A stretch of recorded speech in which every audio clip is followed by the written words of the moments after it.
everybody, Mike here, baseball collector, and we're in my office, and it's because I want to do some things on my computer here and show you guys some things about this video that I'm doing, because it's been a topic that I have been asked frequently about by other YouTubers, and it's how does monetization work on a channel. And so I was going to do kind of a, here's what I think is the way it works, here's kind of how you can find out some information, and then here's what it really looks like, because I think there's a misconception that you can just get rich on YouTube, and that might be true for some people.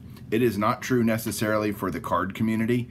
I think there are maybe 15 or 20 guys out there, that channels that are monetized, and by and large most of them are similar to what I do, maybe a little more, maybe a little less, it just depends. But I'm going to kind of show you the ins and outs of that and what that really looks like. So the first thing, before I turn my screen around and show you kind of what to look for, is you need to have 1,000 subs on your channel to even be considered, and you need 4,000 hours of watch time. And what does that mean? Well, that's, you can look on your analytics and see, well, you know how many subscribers you have. That's easy to find, but your analytics will tell you in the last 12 months, you need to have at least 240,000 minutes of watch time. And it's a rolling period. So you can qualify for that and then start your monetization process, which is a process.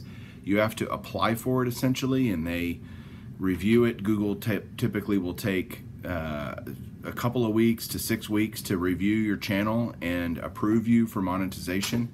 And you have to, once that's done, you have to maintain that 240,000 minutes, meaning you have to do regular content. If you had a video that was really a hit and got you a lot of minutes, and if that falls off, then you could fall under that threshold and they could boot you out of monetization.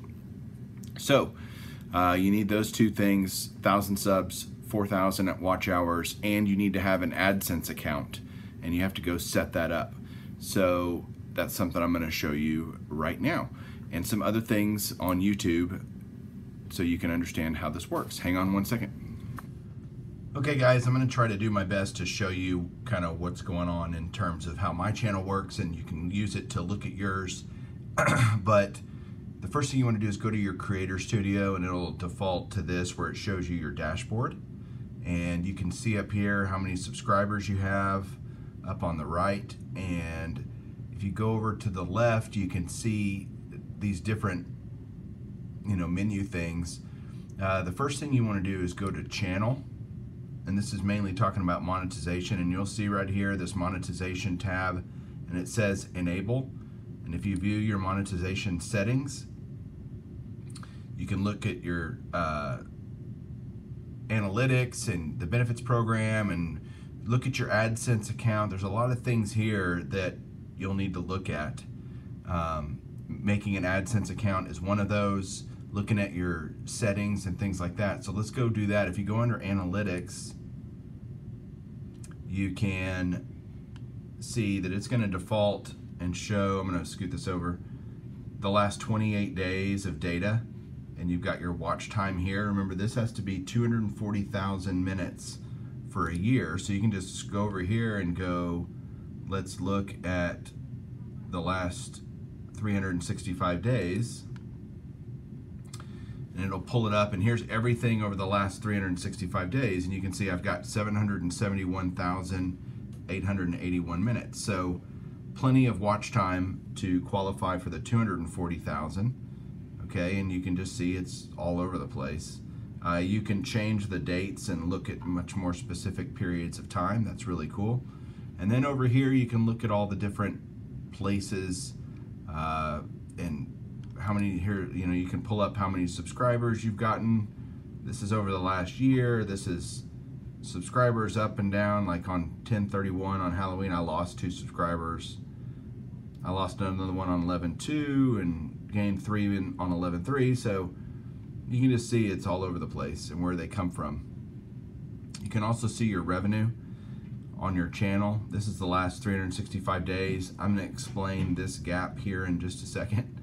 But you can also see by video, if you scroll down, and see how much revenue you've gotten by video, and it breaks it down by both regular ad revenue and then YouTube premium revenue, so you can tell that's where people pay a subscription to watch ad-free on YouTube, and you get a part of that if a YouTube Red member or YouTube Premium member watches your videos. But you can then see, you know, right here a list of, you can sort it by all these different columns, and there's so much data on YouTube.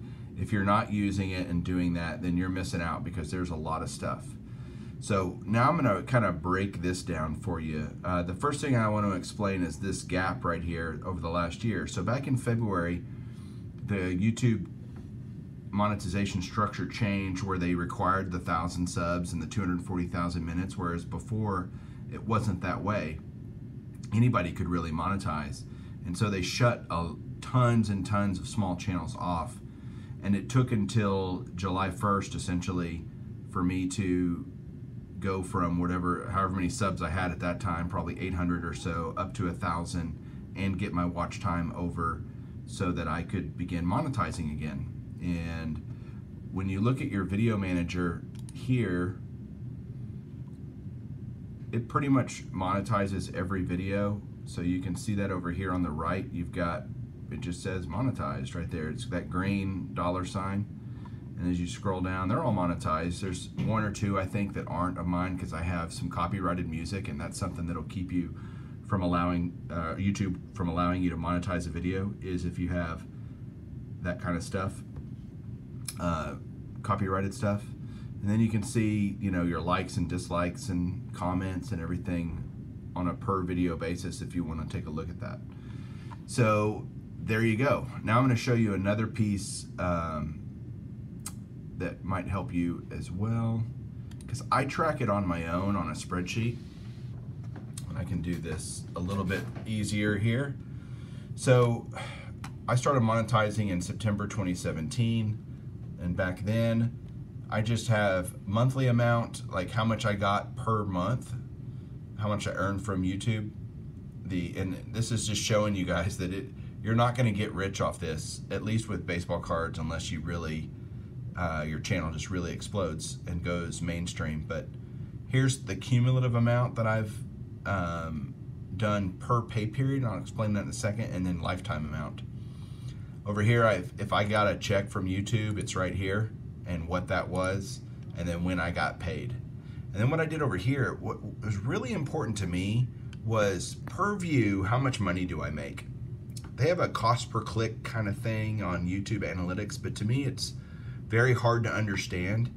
And to me, I want to know simply, if I have so many views and so much money in a certain period of time, then that means I made X dollars, X number of pennies or fractions of a penny every time someone watches my video. I get a view. So that's what I wanted to track. So I did that as well. What this cumulative amount is YouTube doesn't pay you until you get over $100. And so month one, I had 14 bucks. Month two, in October, I've got another $11. So I had a total of $25 now. And then so on, $13, $38. I finally got, in January 2018, by the end of January, I was at $102.59. And so what happens then is YouTube sends you a check the next month on the 21st, or they direct deposit it to your bank account.